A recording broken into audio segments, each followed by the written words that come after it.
The moving truck rattled down the narrow coastal road, headlights cutting through morning fog. From the passenger seat, Ella Rivera watched the ocean come into view gray. Endless, shifting like something alive. Leo pressed his face to the window, eyes wide. "Mum, look. There's the lighthouse." She smiled faintly. "You've said that 3 times already, but it's so cool. It's like we're in one of those books you read to me." Ella chuckled softly. "Except this one doesn't have pirates or magic. Just a drafty old house that might not have working heat." He grinned. "Then we'll wear extra socks." They turned down a gravel drive where wild roses tangled with weathered fences. The cottage sat on a small bluff, its white paint chipped and windows framed by storm shutters. It wasn't much, but it was theirs, at least for the summer. The real estate agent had called it rustic charm. To Ella, it was a place to breathe again. Miami felt like a different lifetime. The hospital corridors, the sirens, the funeral. The endless sympathy from people who didn't know what to say after she lost her husband. Here, in Seaford, Maine, there was only the sea, the wind, and the promise of quiet.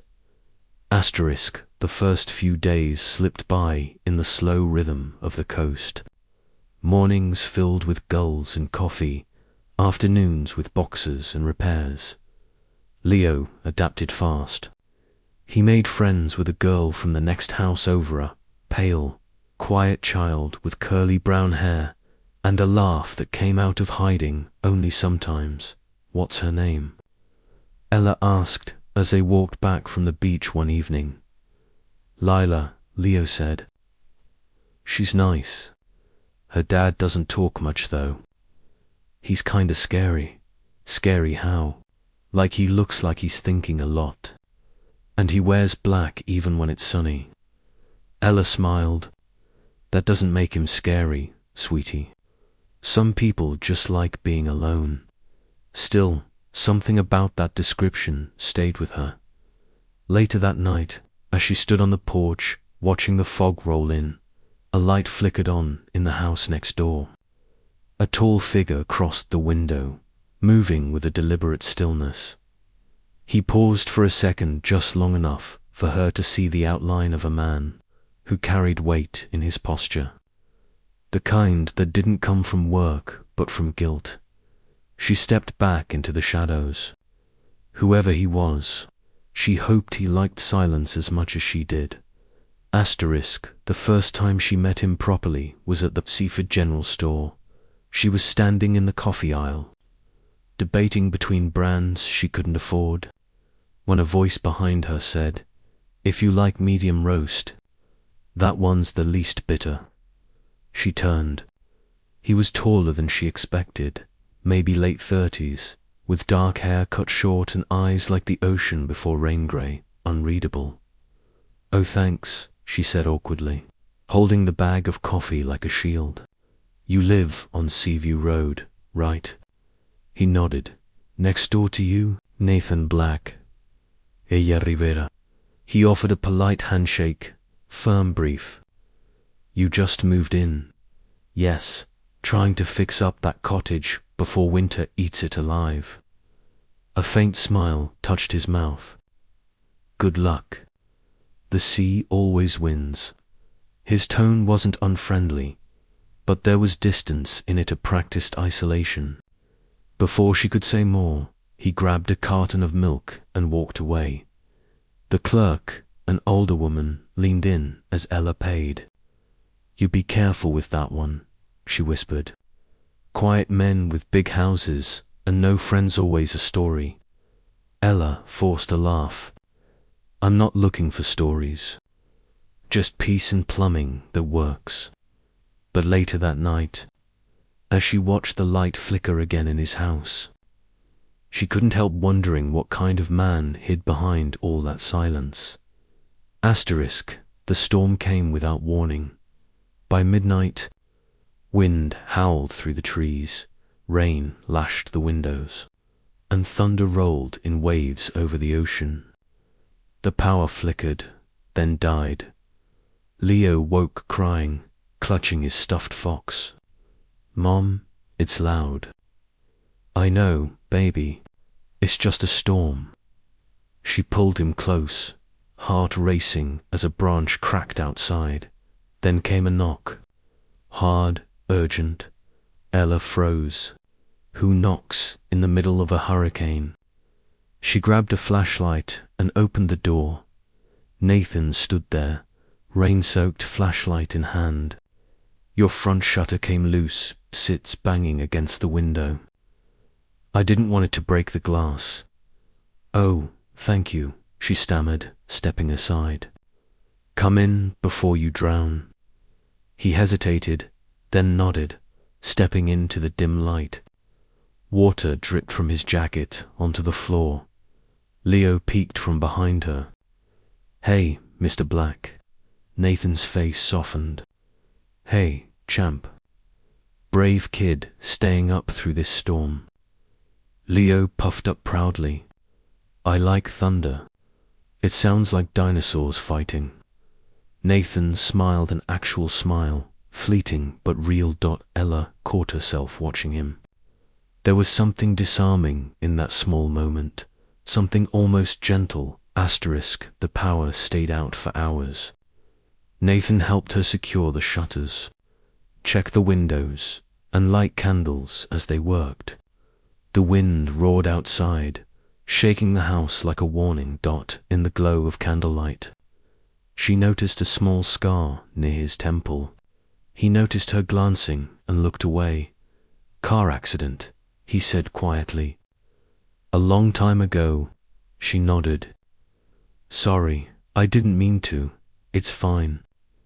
People look. They always look. The silence that followed wasn't uncomfortable. It was something else, shared solitude. When the worst of the storm passed, he lingered by the door. "If the power's still out by morning, you can use my generator. It's not safe for a kid to be cold." "Thank you," she said softly. "That's kind of you," he gave a half smile.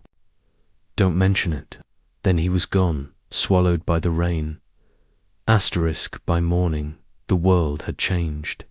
Branches littered the ground, the sky was pale blue again, and the ocean looked almost calm. Leo ran outside to inspect the damage. "Mom, Mr. Black's tree fell. It's huge." Ella followed him to the fence line, where Nathan was already cutting through the fallen branches with a chainsaw. "Need a hand," she called. He looked up, surprised. "I've got it, still," she said, picking up smaller twigs. "Might as well make it go faster." He almost smiled again. "You don't like being told no, do you?" "Not when it's about trees." They worked side by side in easy silence until Leo brought out lemonade. Lila appeared a few minutes later, shyly offering cookies. The kids settled into the grass, giggling as if they'd known each other for years. Ella watched them, then glanced at Nathan. "They get along well?" He nodded, eyes softening. "Yeah, Lila doesn't talk to many people. Your son's good for her. She lost her mum." Ella asked carefully. He paused, hands tightening around the saw handle. "Yeah, 3 years ago." "I'm sorry," she whispered. He nodded once, then changed the subject. That evening, after the cleanup, Ella found Leo asleep on the couch, salt in his hair, a smile on his face. She stepped onto the porch, letting the sea air fill her lungs. The sky burned orange over the horizon from next door. She saw Nathan through his window sitting at his desk, a single lamp on a photograph in his hand, even from a distance. She could see the outline of a woman and a little girl in the picture. His wife and daughter, she guessed. He stared at it for a long time before setting it down and rubbing his face. as if fighting ghosts only he could see. When he finally looked up, his gaze drifted toward her porch. Their eyes met across the darkening space between their homes for a heartbeat. Neither looked away. Then Nathan nodded, slightly a silent acknowledgement. Not quite friendship, not yet forgiveness, but something beginning, and Ella, for the first time in years, didn't turn from it. For the next week, life on Seaview Road fell into a peaceful rhythm. The mornings smelled of sea salt and coffee. Leo and Lila raced bikes along the lane, their laughter echoing across the cliffs. And each afternoon, Ella caught sight of Nathan in his yard, quiet, focused, building something, fixing something, always moving. She told herself she wasn't watching him, but she was. There was something about the way he carried himself, too disciplined for a recluse, too alert for a man who claimed to be retired. He kept his phone turned off, ignored the neighbors, and received no mail but packages marked private delivery. Once, she thought she saw a black car parked near his property. The driver stayed only minutes before turning back toward the highway. When she mentioned it to the grocery clerk, the woman lowered her voice. People say he's hiding from something, some scandal down south, but he pays his bills, keeps to himself. The sheriff likes him fine. Ella laughed it off outwardly, but unease crept in. Who exactly was Nathan Black? Saturday morning, while Ella painted the porch railing, Nathan appeared at the fence.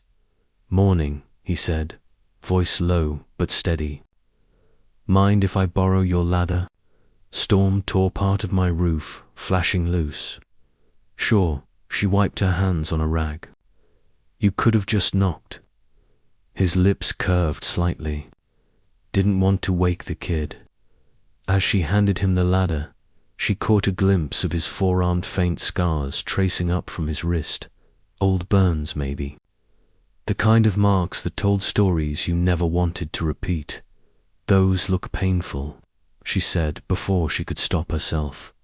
He hesitated, then pulled his sleeve down. "They're a reminder of what—" He looked past her, toward the endless sea. "How quickly everything you build can burn."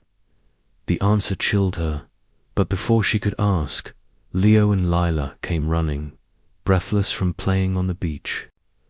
Nathan's expression softened instantly. He knelt to tie Lila's untied shoe, hands gentle, voice quiet. "You have to double knot, Bug. Remember?" Watching them, Ella's chest tightened. There was grief in his kindness, the kind of gentleness that came from loss.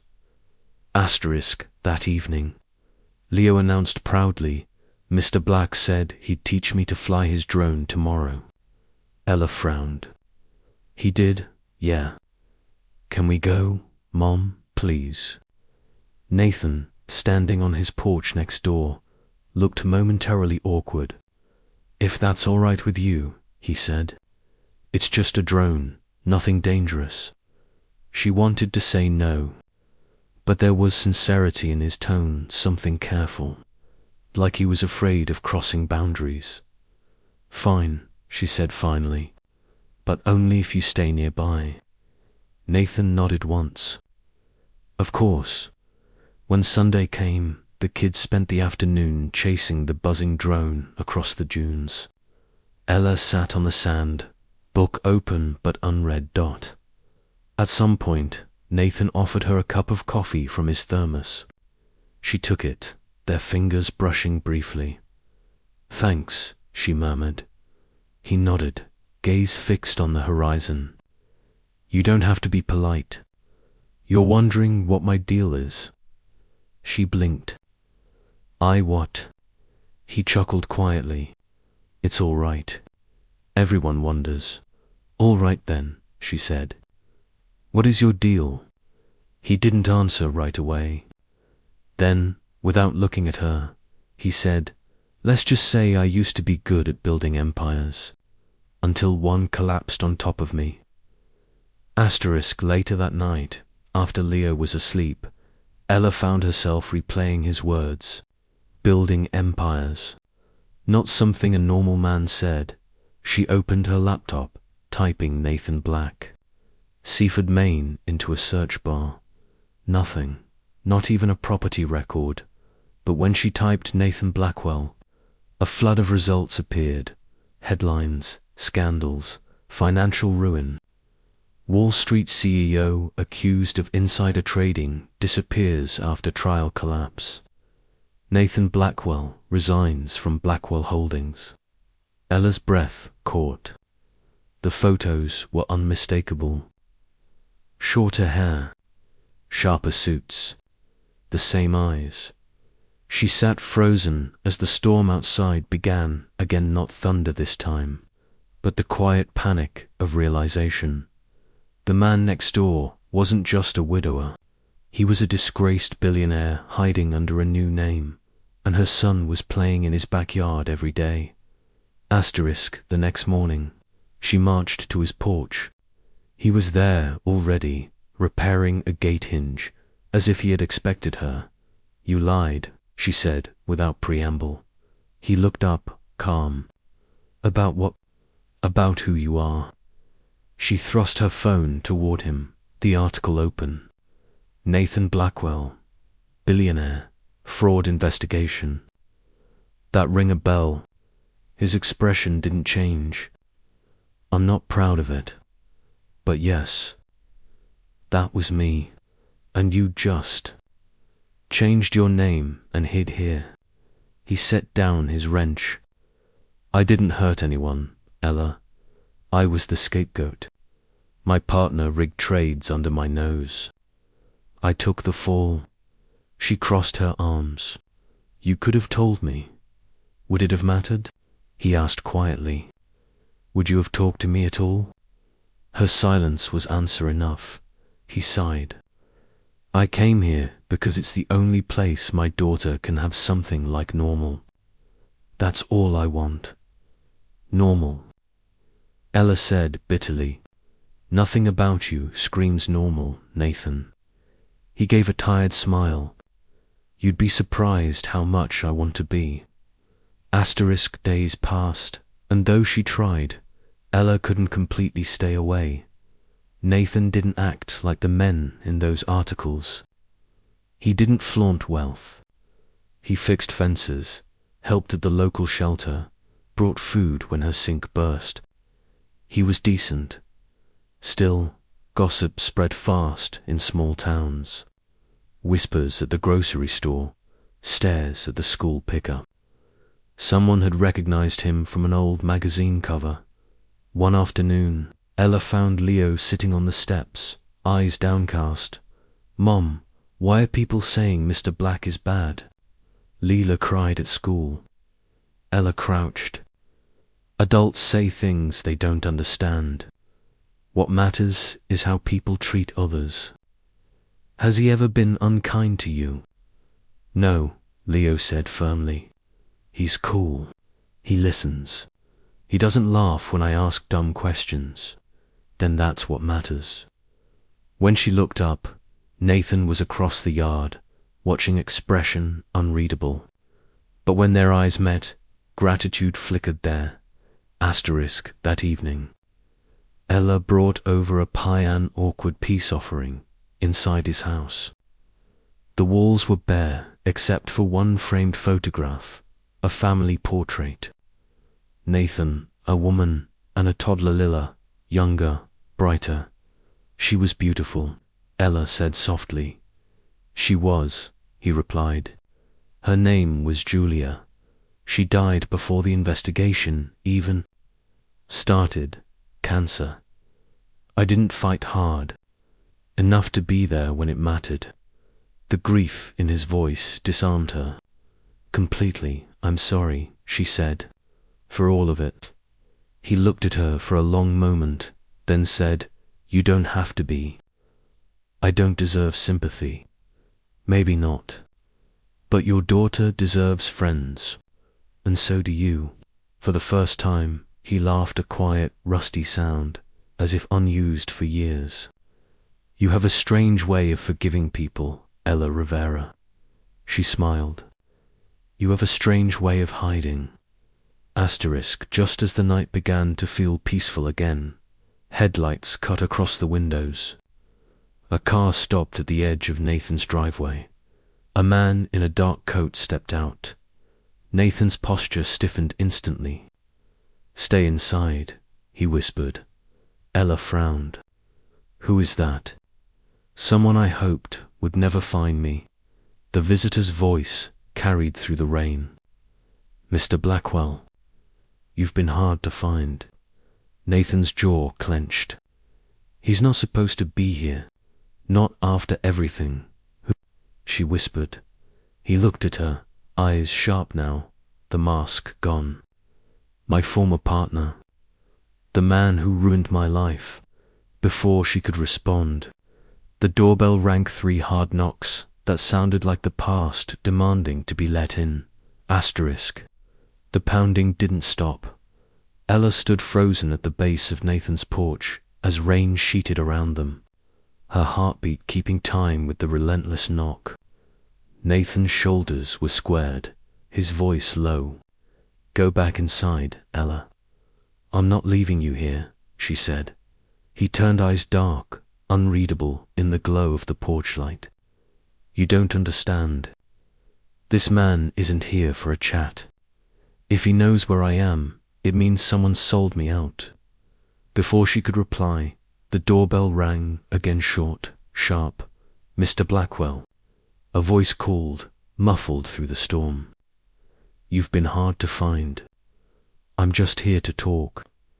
Nathan exhaled slowly, the sound like steel bending.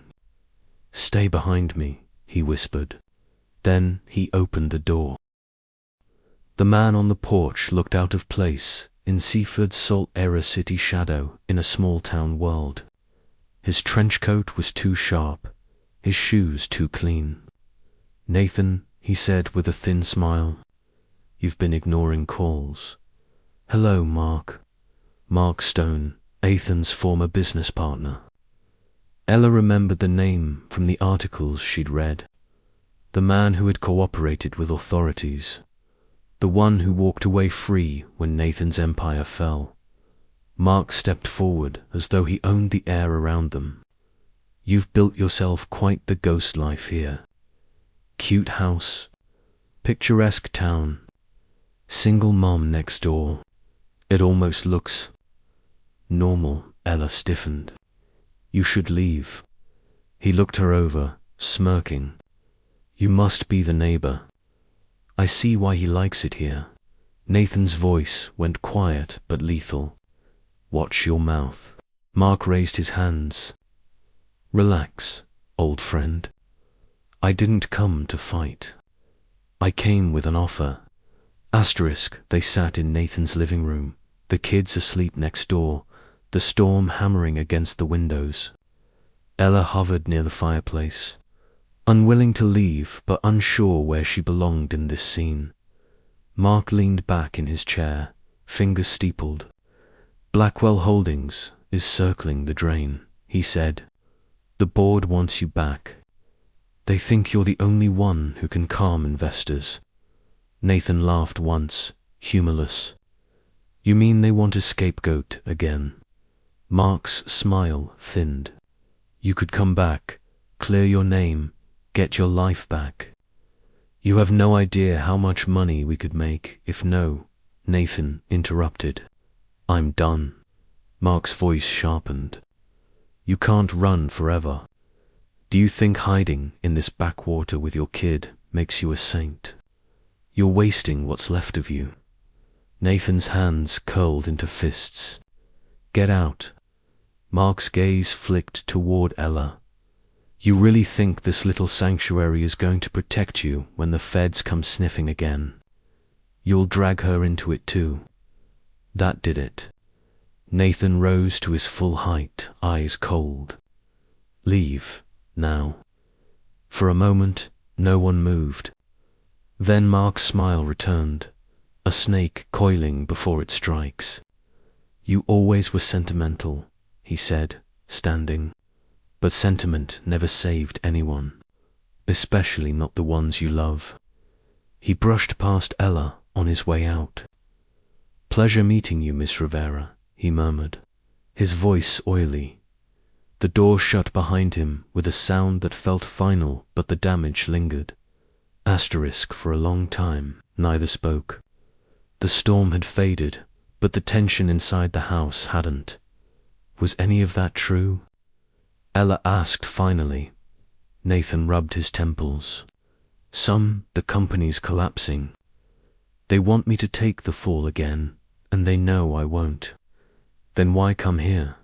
Because he doesn't like loose ends. Ella frowned. You mean he could hurt you? Nathan looked up, and for the first time, she saw real fear behind his calm. Not just me. The words hung between them. She crossed her arms. You think he'll come after us? He shook his head slowly. I think he already is. 2 days later, the gossip began. At the cafe in town, people whispered about the Wall Street criminal hiding by the cliffs. Parents pulled their kids away from Lila at the park. Someone spray-painted thief on Nathan's mailbox. Ella confronted him on the beach that evening, where he stood staring out at the waves. You should have told me this would happen. I didn't think he'd move this fast. People are saying horrible things about you, about me. Leo came home crying. Nathan's jaw tightened. I'll fix it. I don't know yet, but I will. Something broke in her, then not trust, but the wall she'd built around herself. She stepped closer, voice trembling. You don't have to fix everything alone, Nathan. You can let someone help you for once. He looked at her as if no one had said those words to him in years. That night, she found him in his workshop, the smell of sawdust and salt filling the air. A half-built boat sat in the centerwood, gleaming in lamplight. You build boats? She asked softly. He smiled faintly, trying to... It keeps my hands busy, keeps my head quiet. She traced the edge of the hull with her fingers. You could leave, couldn't you? Just sail away. He looked up at her. I've thought about it. But Lila deserves stability. And now... He hesitated. So does Leo. Her breath caught. Nathan, I'm not saying this right, he said quickly. I just mean you've been good for us. Both of you. Her heart twisted. You've been good for us too. They stood there, the air humming between them like the space before a storm. Then a window shattered upstairs. Nathan sprinted toward the stairs. Ella close behind. A rock lay on the floor, shards of glass scattered around it. A note was tied to the rock with wet string. Nathan unfolded it slowly. One sentence in block letters. You don't belong here. He stared at it for a long moment, then crushed it in his hand. Who would do this? Ella whispered. Someone who thinks I deserve it, he said flatly. Someone who wants me gone. Ella's voice shook. Then we should call the police. He shook his head. No, that'll only make it worse. I've been through enough investigations to know how quickly they turn you into the villain. Then what are you going to do? He looked toward the window, rain still dripping through the broken frame. Whatever it takes to keep you and the kids safe. After cleaning the glass, Ella insisted they stay in her cottage for the night. Nathan didn't argue. He sat on the couch while Leo and Leela slept in the next room. The storm outside had passed, leaving only the steady rhythm of waves. You're shaking, she said quietly, handing him tea. He smiled weakly. I'm not used to being protected. You protect everyone else, she said. Maybe it's your turn. He looked at her, eyes tired but alive. You have no idea how dangerous my world was. The people I used to deal with, Mark, the investors, they don't forgive. I'm not afraid of them, she said. You should be. She reached out, touching his hand. Maybe, but I'm more afraid of losing what little peace we have left. For a long moment, neither moved. Then Nathan squeezed her hand back. You won't. By morning, the town seemed normal again. Kids laughing at the bus stop, fishermen loading nets. But the peace felt artificial, too still, as Ella walked Leo to school. A black sedan rolled slowly down Seaview Road, tinted windows. No plates, the car didn't stop. But she could feel eyes watching from inside. When she looked toward Nathan's house later, the workshop door was open, the boat gone. Pinned to her porch rail was a folded note, written in Nathan's handwriting, "Keep them safe. I'll find him before he finds us." Ella's hands trembled as the ocean wind tore the note from her fingers. The boat's silhouette was already fading into the morning fog, carrying Nathan toward a reckoning he could no longer outrun. When morning came, Seaview Road felt hollow. Nathan's house stood open to the wind, the workshop empty, tools scattered as if abandoned mid-thought. Ella stood at the fence, staring at the spot where his boat had been. The sea stretched grey and endless, swallowing all trace of him. "Mom?" Leo asked softly. "Where's Mr. Black?" She swallowed.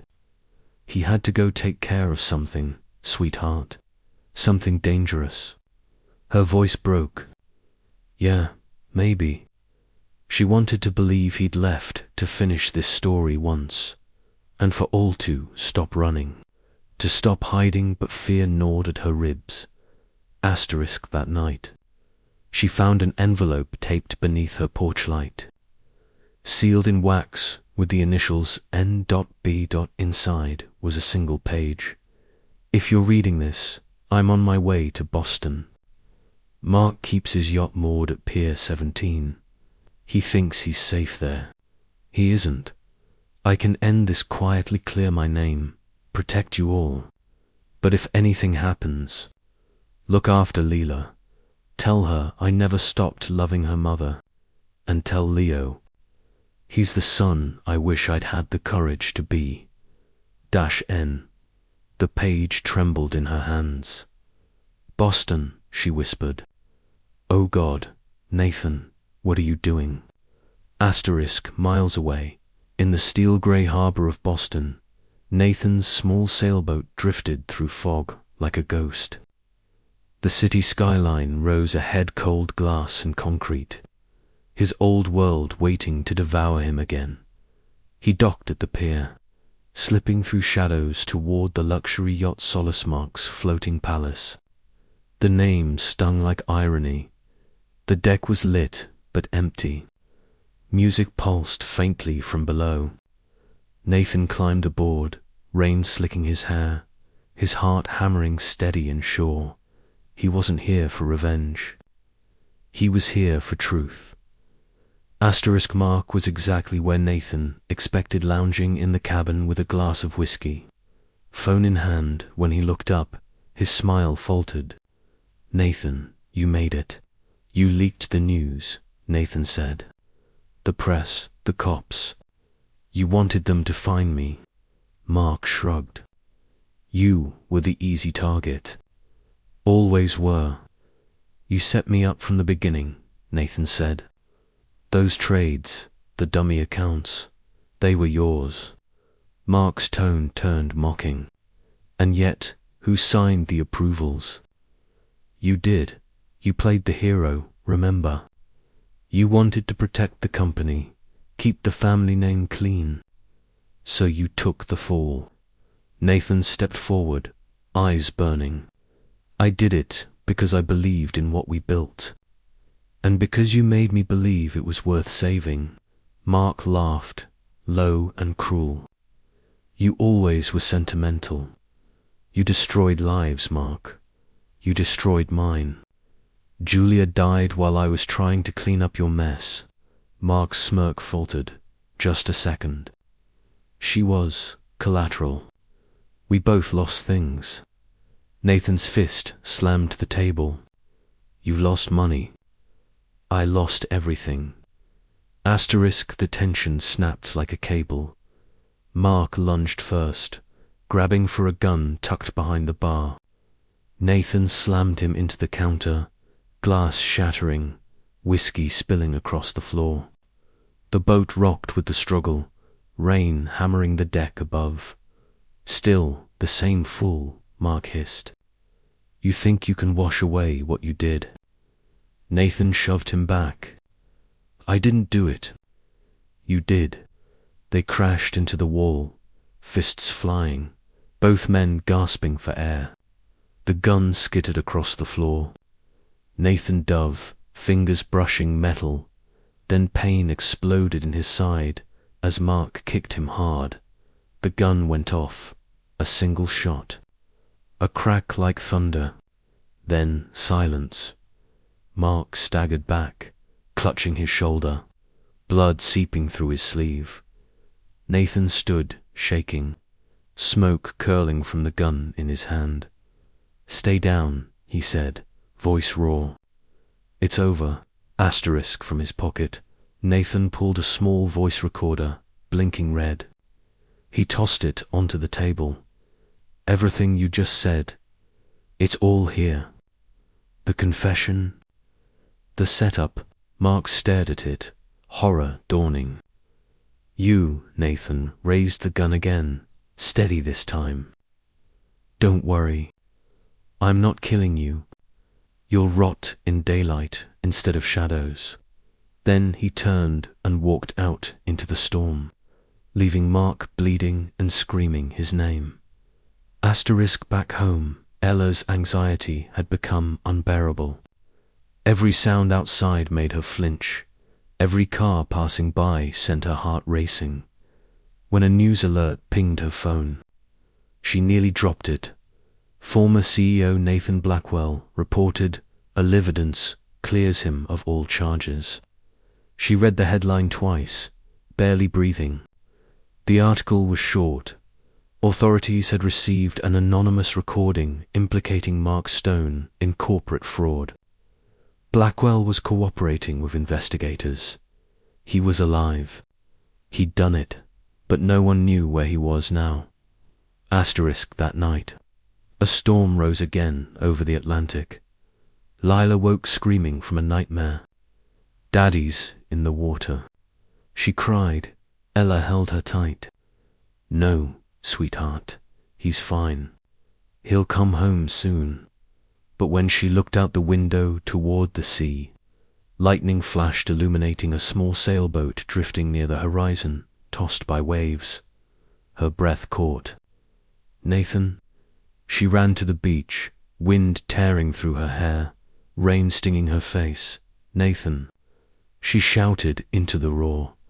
The boat pitched violently, its mast snapping. Then, through the chaos, she saw him clinging to the side. Fighting the current dot without thinking, she plunged into the surf. Asterisk, the water was freezing, wild. Every wave shoved her back. Every breath burned her lungs. Nathan. She screamed again. A flash of movement, his arm reaching out, desperate. She grabbed his wrist, pulling with everything she had, together. They stumbled onto the shore, collapsing in the sand, gasping. You're insane, she panted. He coughed, laughing weakly. You shouldn't have come. Neither should you, she shot back. But you did. And now we're both idiots. He smiled faintly, eyes soft even through exhaustion. You came for me. Of course I did, she said, tears mixing with rain. You're not alone anymore. Asterisk when the storm broke, the sky blushed pink over the waves.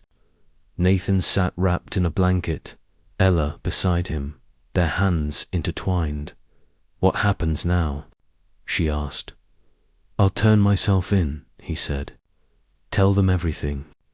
Let them decide what's next, and us." He looked at her for a long moment, eyes full of something she hadn't seen before. Hope. "Us," he repeated softly. "We start over. If you'll let me." She smiled through the tears. "We'll see." He laughed quietly. "Fair enough." From behind them, Leo and Leela came running, feet splashing in puddles, laughter breaking the silence. Nathan watched them, wonder in his expression. "You think they'll forgive me?" "They already have," Ella said. Later that morning, as they walked the beach, something small washed ashore, a torn scrap of Nathan's old company letterhead. On it, faint ink bled through the water. "Solace isn't a place. It's the people who stay when everyone else leaves." Ella bent down, picked it up, and smiled. "Guess the sea gave something back," she said. Nathan took her hand. "Maybe it's time I stopped running from it." The waves curled gently around their feet, the wind soft again. The ocean that had once taken everything from them now felt like the only thing that could carry them forward. Together, 3 weeks after the night the sea tried to take him, Nathan Blackwell walked back into Seaford with sunlight on his face and salt still in his hair. The investigation was over. Mark Stone was in custody. Nathan's name, his real name, was finally cleared. Reporters waited in Boston, but Nathan had left the cameras behind. He'd come home to the only place that had ever felt honest, at the cottage on Seaview Road. Ella was on the porch mending a torn fishing net with Leo. Leela sat beside them, braiding seagrass into crowns. When Nathan's truck pulled in, Leo shouted first, "Mr. Black." Leela dropped her braid and sprinted across the yard. Nathan crouched, catching her as she collided into his arms, small hands clutching his coat. "You came back," she whispered. He smiled. "I promised, didn't I?" Ella stood a few steps behind, still, watching. The last time she'd seen him, he was half drowned, trembling, swearing he'd face the truth. And he had. "Welcome home," she said softly. The next days unfolded like a gentle tide, steady, predictable, peaceful. Nathan helped repair the cottages ruined by storms. He hauled driftwood from the shore, rebuilt fences, mowed lawns that weren't his. People who once whispered now nodded in greeting. Forgiveness came slowly, but it came. At the cafe, Mrs. Miller, the gossiping clerk, poured his coffee without comment. "Blackwell, huh?" she said at last. "That's right. Never thought I'd see a Wall Street man scrubbing docks." He smiled. "It's honest work, and the view's better." When Ella stopped by later, she caught him sanding the hull of his half-finished boat. "You're really staying?" she asked. He looked up. "If you'll still have me as a neighbor." She met his gaze. Neighbor, friend, we'll see. But her smile gave her away. Seaford summer. Festival arrived with strings of lights and music that drifted down to the docks. Ella's Cafe ran a stall selling coffee and lemon pie. Leo and Leela raced from game to game, cheeks sticky with cotton candy. Nathan watched them, shoulders finally unburdened. "They look happy," he said. "They are," Ella answered. "They needed a summer that felt like one. So did we." For the first time, she saw him laugh freely, no edge of caution, no shadow behind his eyes. He was just a man under the stars, not a name in a scandal. When fireworks burst above the harbor, Ella turned to say something, only to find Nathan already watching her, the light reflected in his eyes. "You ever get tired of pretending you're not the bravest person I know?" She blinked. "Brave? I almost drowned following you, and saved me anyway." He stepped closer, voice low. "Maybe I needed saving twice." The fireworks drowned out her answer, but the way her hand slipped into his said everything. Asterisk after the festival, life softened again. Mornings, coffee on the porch, kids catching crabs in buckets. Afternoons, Nathan teaching Leo to sail on calm water, Ella reading while Lila napped in the sun. Sometimes they didn't speak for hours, and that silence felt like peace instead of distance. One evening, Nathan found Ella sketching the coastline in her notebook. "You draw?" he asked. "Mostly to remember," she said. "Places fade if you don't." He studied the page waves, the cottage, a small figure standing on the bluff. "That's me," she smirked. "You're taller in the picture." Artistic license. "Flattery gets you nowhere," she said, but she was smiling. Asterisk, a letter arrived from Boston. Blackwell Holdings formally reinstates Nathan Blackwell as CEO. The board wanted him back. The media called it redemption. He stared at the paper for a long time. Then he set it aside. That night, Ella found him on the porch, the letter beside him, unopened bottle of beer sweating in his hand. "Going back?" she asked. "I thought I wanted to," he said, "to prove I could rebuild.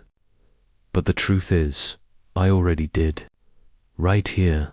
She sat beside him. "So what happens to the empire?" He shrugged. "Let it run without me. Maybe it's time to build something smaller, something real." Her eyes softened. "You mean this town?" "I mean us." Asterisk, he hesitated, fingers tracing the bottle label. "When I first came here," he said, "I didn't want to feel anything. Losing Julia, losing everything else, Sit was easier to hide. Then you and Leo crashed into our lives, and suddenly hiding felt like wasting air." Ella looked away, heart pounding. "Nathan, I'm not asking for anything," he said quickly. "I just needed you to know." She took a long breath, then turned back to him. "You're terrible at speeches." He laughed under his breath. Yeah, but you're getting better at staying." She leaned forward, brushed a kiss against his cheek. "Let's see if you can keep that up." Asterisk, summer rolled toward autumn. The air cooled, the leaves turned copper along the cliffs. Nathan finished his boat at last, christened it Solace too. On its maiden sail, Ella and the kids came along. Leela steered proudly. Leo leaned over the side, marveling at dolphins that followed in the wake. Nathan stood at the helm, sunlight on his face, wind in his hair. "This is what life's supposed to feel like," he said. Ella smiled. "Messy, unpredictable, loud, alive." He looked at her, then down at their joined hands on the rail. "Whatever storms come next," he said quietly, "we face them together." And for once, Ella believed it. That evening, the sunset bled gold across the horizon, turning the water to fire. The kids ran ahead up the beach, laughter echoing against the waves. Nathan and Ella lingered by the shore, the tide curling around their feet. "Do you ever miss the city?" she asked. "Sometimes," he admitted. "But every time I do, I remember what I found here." "What's that?" He smiled, eyes reflecting the dying light. "Home," a gull cried overhead. The lighthouse beams swept across them, steady, brighter reminder that even after the darkest storm, Light always finds its way back. Ella took his hand, squeezed once. Welcome home, Mr. Blackwell. He squeezed back. Only if you're staying, Ms. Rivera. She laughed softly. Try and get rid of me.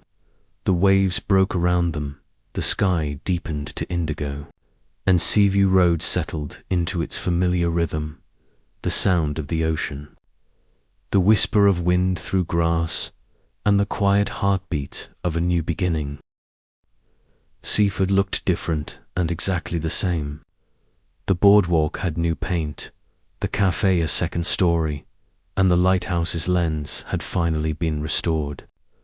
But the smell of salt and coffee still hung in the morning air, and gulls still cried over the harbour as if nothing had changed. Inside Seabury's calf, laughter spilled from the kitchen.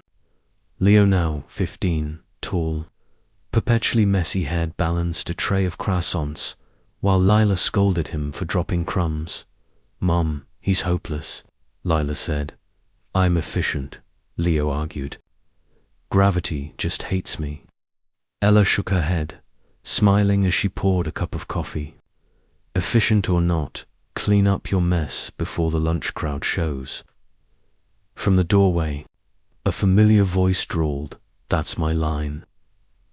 Nathan leaned against the frame, sleeves rolled up, sunburn on his nose, a streak of sawdust across his cheek. He smelled like sea wind and wood varnish. "Coffee?" she asked without looking up. "Always." He crossed the floor and kissed her forehead before taking the cup. "The boat's almost ready. Want to see?" "You say that every year," she teased. "Yeah," he said, grinning. "But this time, I mean it." The solace too had been his healing. Over 5 years, he rebuilt her piece by piece, the hull from driftwood, the deck from salvaged oak. Now, sunlight danced on her polished surface as if the ocean had been waiting for her return. Nathan ran his hand along the rail. "Tomorrow she sails." Ella smiled. "And where to this time?" "Tahiti, New York." He shook his head. "Nowhere far. Just a trip along the coast. Enough to remind us we can still go if we want to." "You always could," she said. "You just chose to stay." He looked at her then, expression quiet. "Yeah, I did." Behind them, Leo and Leela chased each other across the dock, arguing over who'd be first mate. They looked like siblings, now inseparable, salt-streaked, loud, alive. For all the storms they had weathered, this was what remained, family. Rebuilt out of wreckage. In the years since the scandal. Nathan had been offered everything, again TV, interviews, new board positions, speaking tours. He'd turned them all down. "I'm done explaining," he'd told Ella once. "I'd rather live the apology than speak it." Instead, he'd opened a small shipyard at the edge of Seaford. Local boys learned carpentry there. Retired fishermen came just to watch him work. He paid fair, hired quiet, taught patience. Ella's cafe grew too, though she still poured every cup herself. The town that once whispered about them now trusted them. They became part of its rhythm, its tide. On an August afternoon, a sleek black car rolled up the dirt lane, out of place among pickup trucks and bicycles. A man in a grey suit stepped out, sunglasses glinting. Nathan set down his hammer. "You're far from Wall Street." The man smiled. "I represent the board. They wanted me to ask, one last time, are you sure you won't come back? The company bears your name again." Nathan wiped his hands. "That name belongs here now." He nodded toward the bay, where kids were sailing toy boats. "Tell them the world's big enough for someone else to run it." The man hesitated, then extended a hand. For what it's worth, sir, most people never rebuild after what you lost. You did. Nathan smiled faintly. I had help. As the car drove away, Ella appeared at the door of the workshop. Another job offer. Another no, he said. Good, she replied, slipping her hand into his. You're terrible at commuting. That night, they sat on the porch, the sky bleeding orange into violet. The air was soft, the kind of calm that only came after years of storms. Ella rested her head against his shoulder. You ever think about what would have happened if we hadn't met? I'd still be sanding boats, he said. Just quieter, she laughed. And miserable. He smiled. And lost. You and Leo. You pulled me back. She turned to look at him, eyes warm. You pulled yourself back. We just waited for you to come ashore. The next morning, the whole town gathered at the dock. Bunting fluttered in the wind. Children waved paper flags. Nathan stood at the bow of Solace too with a bottle of champagne. 2 new journeys, he said, voice strong but thick with feeling. And to the people who make the world worth returning to, he broke the bottle against the hull. Cheers erupted. Ella smiled up at him, pride swelling in her chest. When the boat slid into the water, Leo and Lila clapped wildly, yelling, Go, Captain. Nathan reached down, pulled Ella aboard. Come with me, he whispered. For how long? She asked. For as long as you'll stay. They sailed beyond the harbour mouth, the town shrinking behind them, the sea stretching endless ahead. For hours. They said nothing, just listened. The creak of ropes, the whisper of wind through sails. Ella leaned against him, eyes half closed. You think the ocean ever forgets? No, he said softly. It forgives. She looked up, smiling. You really are a poet now. Retired CEO, part-time poet. Full-time fool in love, he said. Add sailor to the list, she whispered. And kissed him. When they returned at sunset, the lighthouse beam swept across the bay. Leo and Lila were waiting at the dock, waving like wild things. Ella stepped off the boat first, laughing, water on her skin, the taste of salt and peace on her tongue. Nathan followed, taking one last look at the horizon. The sky was molten gold, the world quiet. Home, he said under his breath. Ella heard him and smiled. Forever. He nodded. Forever. They walked up the dock hand in hand, the sea behind them whispering its old language of loss, of love, of beginnings that never end.